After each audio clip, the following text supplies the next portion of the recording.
If you would, Dan, would you kind of back up and give us a little history of how you came to be? History was, and we'll go back from the soldier days, back in the 40s up to the late 70s, we used to be commonly known as civil defense.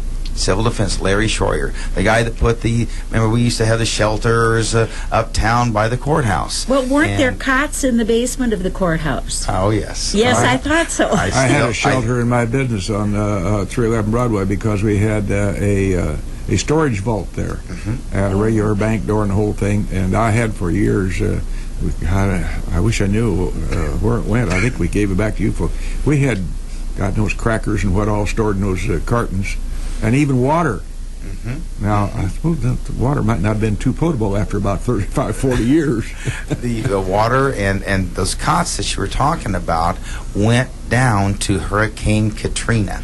Is that right? That is absolutely correct. The last 50 cots that we had saved back from the civil defense days went to Hurricane Katrina. We still have, I guess they made dual purposes. Remember the candy and the food and the water was shipped in civil defense cans. Now, I know you're going to raise some eyebrows, but this is true. Then after the food was dispersed, then the cans were used as portable latrines.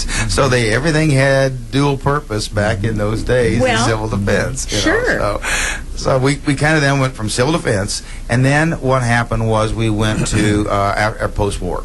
And after post-war, we found out that the biggest things the federal government dealt with was natural disasters, especially hurricanes, tornadoes, and things like that, especially in the Midwest, the tornadoes. So in the late 70s up until the turn of the century, our name got changed to ESDA, Emergency Service and Disaster Agency. We still dealt with, we had a world war, but now all of a sudden we're finding out that natural disaster was our biggest input. Obviously with 9/11, what happened was a new kid in the block called terrorism. So now we worried about war. There's no other country. There is no other country, there's no other there's no other three countries that can put their military force together and beat America. Dead sound for sure. So now they had terrorism. Terrorism is the cowardly giant. That's the one that out there that sneaks around, that has no face, that is gutless, that will absolutely take you and I's life and feel like a hero. So when 9/11 hit, then Emergency Services changed to Emergency Management Agency. We then changed into terrorism. We have a terrorism annex.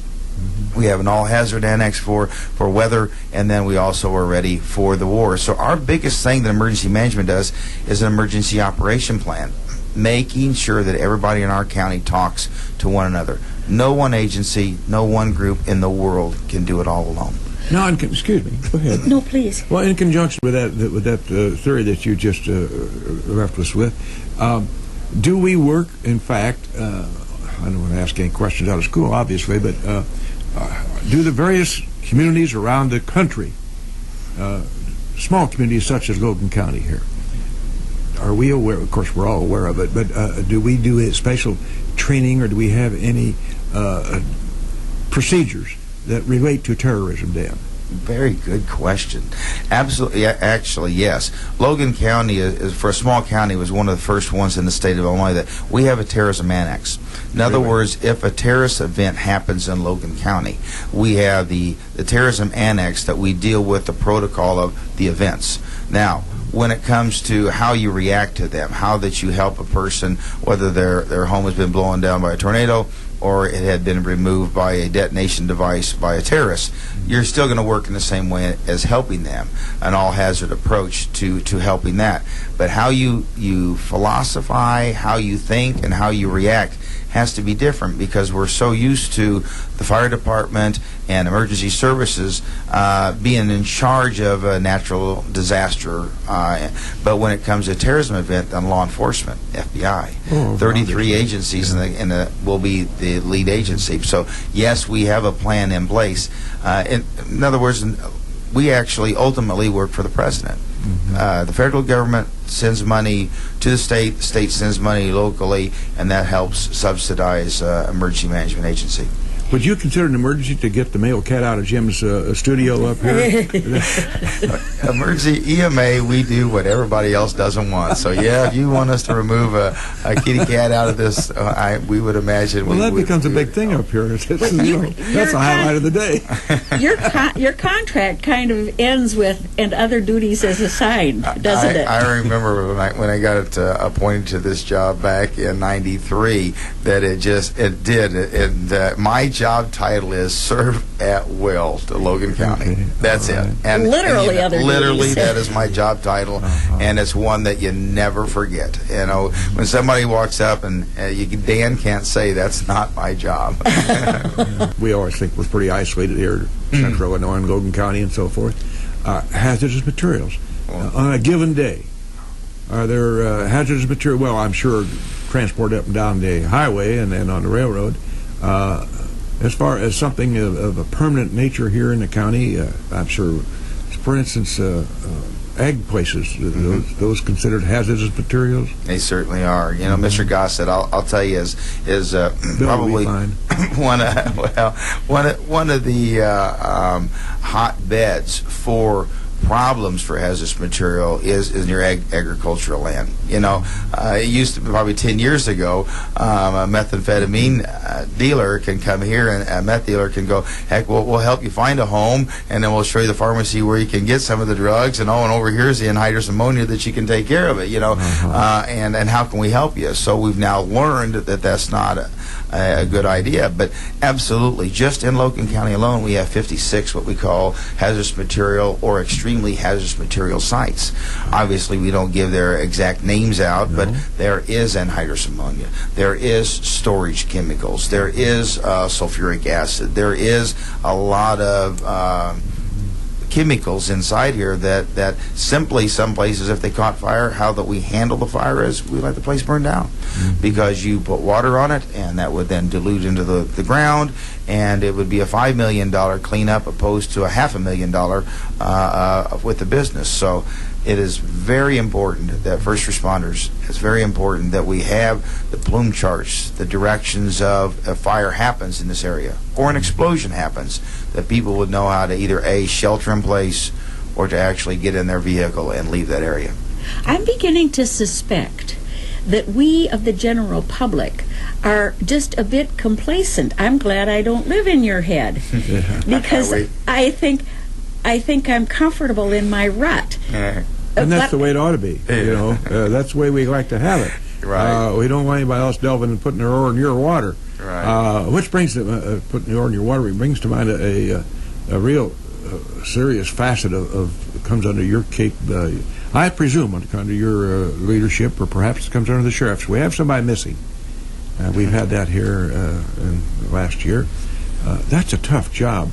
You've got volunteers that will go out there and put on their wetsuits, and as I said this morning, I don't care how wet or how warm they are. This kind of weather, mighty cold, and these folks go underwater in creeks, and that's a dangerous thing because of all the underbrush and so forth that's under there. That's a kind of an heroic thing to do when you're doing a search and rescue like that, isn't it? It is, and we do. We have an underwater search and recovery team, a ground search and rescue, but first I want to touch on something that's so important you said with the sheriff and who's in charge. The sheriff, our sheriff here in this county, is marvelous to work with. Yeah, we do. And one of the smartest men that I know. I hope he's not listening, because I don't want him to know that I said that. Get his head all puffed up. Well, we'll cut that part out up there. Okay. Sheriff, why are you listening to radio? I'd be up patrolling. Yeah. But I will say this, is we have what is called Unified Command. And Unified Command is a car wreck or a missing person. At any time it changes. Fire departments are in charge of what they call search and rescue or extrication, getting the person out of a car or actually searching for the person. EMS is in charge of the person once you find them in their health. Law enforcement is in charge at any time you think this is criminal.